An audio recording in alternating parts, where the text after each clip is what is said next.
وَإِذْ قُلْتُمْ يَا مُوسَى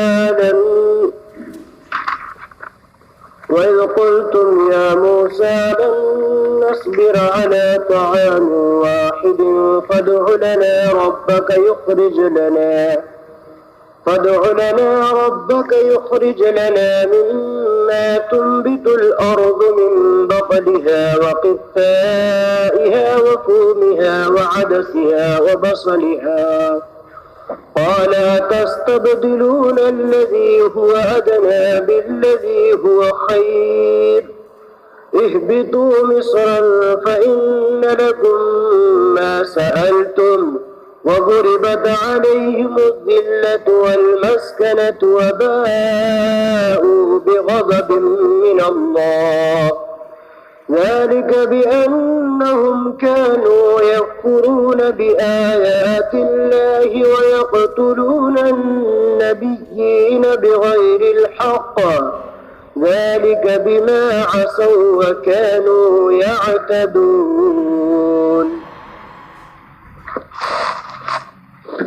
بنی اسرائیل کی بے صبری اور اللہ کی نعمتوں کی ناقدری کا بیان کہ بنی اسرائیل من اور سلوہ کھاتے ہوئے اکتا گئے۔ یہ اللہ کی نعمت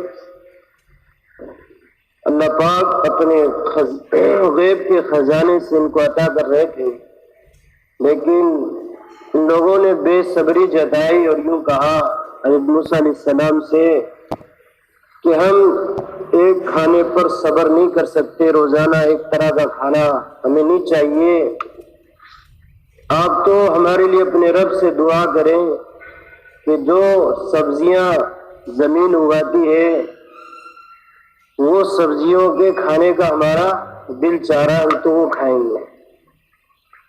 تو حضرت موسیٰ علیہ السلام نے سمجھایا کہ اتنی بہترین روزی اللہ کی طرف سے مل رہی ہے، ایک معمولی روزی کے بدلے میں کیوں اس کو جو ہے بدل رہے ہیں؟ تو کہا کہ یہ چیزیں کسی شہر میں جاؤ گی وہاں مل جائے گی۔ تو شہر میں جانے کا حکم دیا، اور یہ شہر اسی وادی کے قریب میں کوئی شہر تھا، اور وہاں جانے کا ان کو حکم ہوا، اور اللہ کی طرف اللہ کی ناراضگی کو انہوں نے مول لیا۔ ایک تو اللہ کی ناقدری کی بنیاد پر کہ اللہ کی اس نعمت کو ٹھکرایا، اس کے علاوہ بھی ان کی کچھ حرکتیں تھیں جن کی بنیاد پر اللہ ناراض ہوئے۔ ایک تو اللہ کی آیتوں کا انکار کیا، تورات کا انکار کیا، اور دوسری بیماری ان کی تھی ناحق نبیوں کو قتل کرتے تھے، اور اس کے علاوہ دیگر معاملات اللہ کے حکم کے قبول کرنے میں ان میں چوں چرا کرتے تھے۔ تو یہ حرکتیں تھیں جن کی بنیاد پر اللہ ان سے ناراض ہوئے، اور دنیا اور آخرت کے اندر یہ ذلیل ہوئے، اور مسکنت، محتاجگی اور فقیری ان پر ڈال دی گئی۔ اور جب کہا تم نے اے موسیٰ ہم ہرگز صبر نہ کریں گے ایک ہی طرح کے کھانے پر، دعا مانگ ہمارے واسطے اپنے پروردگار سے کہ نکال دے ہمارے واسطے جو اگتا ہے زمین سے ترکاری اور ککڑی اور گیہوں اور مسور اور پیاز۔ کہا موسیٰ نے کیا لینا چاہتے وہ چیز جو ادنا ہے اس کے بدلے میں جو بہتر ہے، یعنی بہتر کے بدلے میں ادنا لینا چاہ رہے ہو؟ اترو کسی شہر میں تو تم کو ملے جو تم مانگتے ہو، اور ڈالی گئی ان پر ذلت اور محتاجگی، اور اللہ کا غصہ لے کر لوٹے۔ یہ اس لیے ہوا، اللہ کی ناراضگی کیوں ہوئی؟ تین چیزیں تھیں۔ ایک اس لیے کہ اللہ کے احکام کو نہیں مانتے تھے، اور دوسری خون کرتے تھے پیغمبروں کا ناحق، اور اس لیے کہ نافرمان تھے اور حد پر نہ رہتے تھے، حد سے بھی تجاوز کرنے والے تھے۔ حضرت ابو قتادہ رحمۃ اللہ علیہ کہتے ہیں کہ بنی اسرائیل ایک ایک دن میں 300 نبیوں کا قتل کر جاتے اور پھر جو ہے اپنے کام دھندے میں لگ جاتے. اگلی آیت کے اندر کہ لوگوں کے ذہن کے اندر اور خیال میں بات پیدا ہو سکتی ہے کہ ان کی بے شمار حرکتیں اور شرارتیں تو ان کا کوئی عمل قبول نہ ہو، ان کی توبہ قبول نہ ہو. تو اس خیال کو یہاں سے دور کیا ہے کہ دیکھو کوئی بھی آدمی ہو، اگر وہ راہ راست پر آ جائے، اپنی شرارتوں کو چھوڑ جائے، اللہ کی ذات پر ایمان لے آئے، رسول پر ایمان لے آئے، قرآن پر ایمان لے آئے اور نیک اعمال کرنے لگ جائے، تو پھر ان کو کسی چیز کا خوف نہیں ہے اور ان کو کسی چیز سے ڈرنے کی اور گھبرانے کی ضرورت نہیں ہے. یہ تو اس وقت ہے جب کہ آدمی توبہ نہ کرے، ایمان نہ لائے. اگر یہ یہودی لوگ اپنی شرارتوں کے باوجود بھی اگر اللہ کی ذات پر ایمان لے آتے ہیں، توبہ کر لیتے ہیں اور یہ حرکتیں چھوڑ جاتے ہیں، تو ان کے لیے بھی کوئی دقت نہیں ہے اور اللہ ان کو اجر دے گا، وہ اپنے رب کے پاس اجر کو پائیں گے. ان الذين آمنوا والذين هادوا والنصارى والصابئين من آمن بالله واليوم الآخر وعمل صالحا فلهم أجرهم عند ربهم ولا خوف عليهم ولا هم يحزنون. بے شک جو لوگ مسلمان ہوئے اور جو لوگ یہودی ہوئے اور نصارہ اور صائبین سے مفسرین نے لکھا ہے کہ اس سے مراد حضرت داؤد علیہ السلام کی قوم ہے جن کو زبور عطا کی گئی تھی، ان کو صائبین کہتے ہیں. اور صائبین جو ایمان لائے ان میں سے اللہ پر اور روز قیامت پر اور نیک کام کیے تو ان کے لیے ان کا ثواب ان کے رب کے پاس اور نہیں ان پر کچھ خوف اور نہ غمگین ہوئے. اگلی آیت کے اندر بنی اسرائیل نے کتاب کا مطالبہ کیا. اللہ تعالیٰ نے حضرت موسیٰ علیہ السلام کو طور پر بلایا، کتاب عطا کی، وہ کتاب لے کر گئے قوم کے پاس، انہوں نے نہیں مانا. تو پھر پیچھے آیا تھا کہ انہوں نے کہا پہلے جب اللہ اس وقت نہیں مانیں گے جب اللہ یہ نہ کہہ دے کہ یہ میری کتاب ہے. تو پھر 70 لوگ جو ہے منتخب ہوئے تھے اور وہ کوئی طور پر گئے تھے اور وہاں اللہ کی طرف سے آواز آئی تھی، پھر بھی وہ نہیں مانے.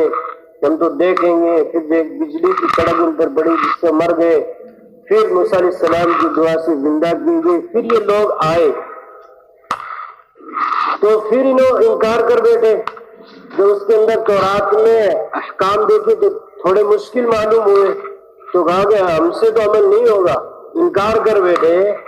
تو اب جو ہے اللہ کی طرف سے فرشتوں کو حکم ہوا کہ ان پر پہاڑ بلند کرو، پہاڑ کا تھوڑا سا ٹکڑا ان کے سر پر بلند کرو کہ بتاؤ مانو گے نہیں مانو گے. اگر نہیں مانتے ہو یہ پہاڑ تم پر گرے گا اور تمہیں ہلاک کر دیا جائے گا، اور مان لو گے تو بچ جاؤ. تو اب کیا کرتے؟ تو مان لیا ایک مرتبہ تو ٹھیک ہے مان لیتے ہیں. لیکن اس کے بعد میں پھر گئے. تو لیکن پھر اللہ کہہ رہے ہم نے فضل کیا اور پھر ہم نے جن کو ہلاک نہیں کیا، لیکن انہوں نے اپنا ہی نقصان اٹھایا. دنیا اور آخرت کے اندر ان کو ذلت ملی ہے.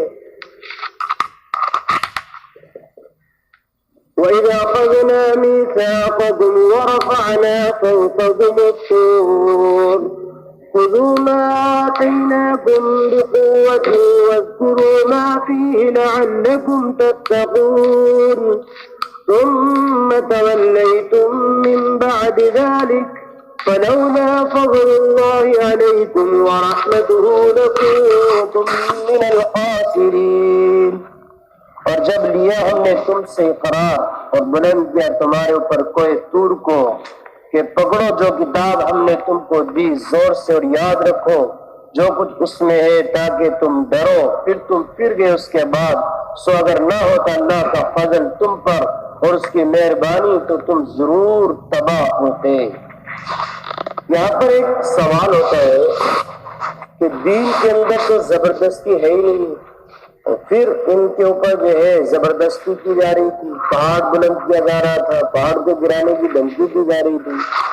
اس کا جواب یہ ہے کہ دین کے اندر یعنی دین کے قبول کرانے میں زبردستی نہیں ہے، دین پر عمل کرانے میں زبردستی۔ ایک تو ہوتا ہے دین کا قبول کرانا، ایمان قبول کرانا کہ بھائی ایمان قبول کرو ورنہ تو ماریں گے، اسلام لاؤ ورنہ تو ماریں گے، تو یہ ہے اس اکراہ سے منع کیا گیا ہے کہ یہاں زبردستی نہیں، لیکن یہ خود اپنی خوشی سے ایمان لائے، خود مطالبہ کیا کتاب لا کے دو تاکہ ہم جو ہے عمل کریں گے، زندگی گزاریں گے۔ تو اب مطالبہ کے باوجود خوشی سے کہا اور اب کتاب دے دی گئی، گویا کہ باغی بن گئے۔ تو یہ باغی کی سزا ہے کہ باغی کے ساتھ زبردستی کی جائے گی۔ اب کوئی مسلمان ہو گیا، اب مسلمان ہونے کے بعد اس نے اسلام کو چھوڑ دیا، یہ مرتد ہو گیا، تو مرتد کو سزا دی جائے گی۔ مرتد کی سزا قتل ہے کہ اس کو قتل کیا جائے اسلام کے اندر، لیکن کفر کی سزا قتل نہیں ہے کہ بھائی یہ کافر ہے اس کو قتل کر دو، یہ جو شریعت میں اس کی کوئی سزا نہیں ہے۔ مرتد کی سزا کفر ہے، مرتد کی سزا قتل ہے۔ اسی طریقے سے کہ جو مسلمان ایمان والے احکام پر عمل نہ کریں گے تو ان کے ساتھ زبردستی کی جائے گی۔ نماز چھوڑیں گے تو حضرت امام حنیفہ کے نزدیک کیا جیل میں ڈال دو، جب تک نماز کے عادی نہ بن جائے جیل سے نہ نکالو، اور اماموں کے الگ الگ سزائیں ہیں۔ تو اس لیے کہیے کہ یار دین میں زبردستی کی جا رہی ہے، تو دین کے قبول کرانے میں زبردستی نہیں کی جائے گی، دین پر عمل کرانے، کوئی دین جس نے دین پر ایمان مان لیا، اللہ پر ایمان لے آیا، کہ اب اس کے ساتھ احکام کے قبول کرانے میں زبردستی کی جائے گی۔ اگلی آیت کے اندر بنی اسرائیل جو حضرت داؤد علیہ السلام کے زمانے میں بنی اسرائیل تھے، ان کا ایک چھوٹا سا واقعہ ہے کہ سنیچر کا دن ان کی عبادت کے لیے خاص تھا۔ ہمارے یہاں جیسے جمعے کا دن ہے، لیکن پھر ہمارے یہاں اتنی پابندیاں نہیں ہیں، لیکن ان کے یہاں دوسرے کام کرنے کی پابندی تھی کہ دنیا کا کوئی کام نہیں کریں گے، سنیچر کا دن صرف عبادت کریں گے۔ تو شکار بھی منع تھا، اور یہ لوگ جو مچھلی کے شوقین تھے، سمندر کے پاس ان کی بستی تھی ایلا کے نام سے، تو وہاں مچھلیوں کے شوقین تھے، مچھلیاں شکار کرتے تھے، پکڑتے تھے، بیچتے تھے، کھاتے تھے۔ تو سنیچر کے دن منع تھا، لیکن یہ اس میں ہیلا کرنے لگے، چالاکی کھیلی لوگ۔ کیا چالاکی کھیلی کہ سمندر کے پاس میں چھوٹے چھوٹے کھڈے کھود لیے اور اس کے دانے جو ہے کھول دیتے تھے جمعے کے دن۔ اور اللہ نے ان کو آزمایا، سنیچر کے دن سب سے زیادہ مچھلیاں آتی تھی، بالکل جو ہے پانی کے اوپر کنارے پر آ جاتی تھی، آزمائے اللہ پاک۔ تو یہ لالچ میں آ گیا مچھلیاں دواری، لیکن پکڑا کیسے؟ تو ہلا کیا یا تو کانٹے ڈال دیے، جال ڈال دیے، اور جو ہے اسی طریقے سے وہ کھڈے کھود دیے، تو کھڈے میں وہ آ جاتے تھے مچھلیاں، تو اتوار کے دن پکڑتے تھے۔ سنیچر کے دن وہ آ رہی ہے، سنیچر کے دن جال میں پھنس رہی ہے، کانٹے میں پھنس رہی ہے، لیکن اتوار کے دن پکڑتے تھے۔ یہ ہیلا کیا، حالانکہ یہ چیز بھی منع تھی، کسی طریقے سے کچھ نہیں کرنا ہے، لیکن ان کا ہم تو جو ہے اتوار کو پکڑ رہے، کہاں سنیچر کو پکڑ رہے، تو یہ اس طرح کا ہیلا کیا، تو اللہ نے یہ سزا دی کہ ان کو بندر بنا دیا۔ کیا بنا دیا؟ ان سب کو بندر بنا دیا۔ ان کے جوان بندر بن گئے اور ان کے بوڑھے خنزیر بن گئے، اور 3 دن کے بعد یہ سارے کے سارے ہلاک ہو گئے۔ اور جو موجود تھے، اور ان میں 2 گروہ تھے، ایک فرما بردار نافرمان، نافرمانوں کے لیے عبرت بنا اور فرما برداروں کے لیے نصیحت بن گیا کہ جو اللہ کی اطاعت نہیں کرے گا، نافرمانی کرے گا، ان کے لیے یہ سزا ہے۔ وَلَقَدْ عَلِمْتُمُ الَّذِينَ اعْتَدَوْا مِنكُمْ فِي السَّبْتِ فَقُلْنَا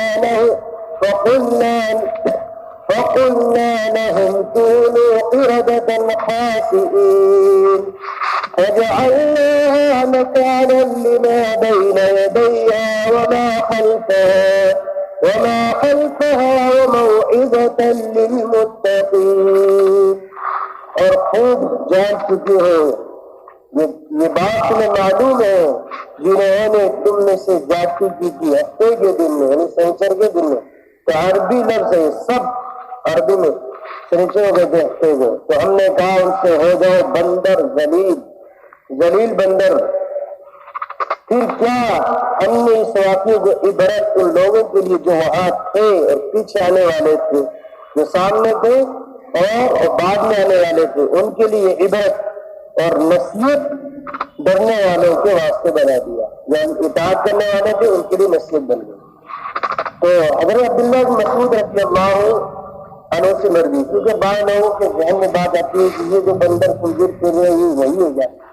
تو عبداللہ بن مسعود رضی اللہ عنہ کی روایت ہے جو مسلم کی روایت ہے انہوں نے حضور صلی اللہ علیہ وسلم سے پوچھا تھا. روایت کہتے ہیں لوگوں نے پوچھا تھا کیا یہ بندر اور خنزیر وہی ہے کیا؟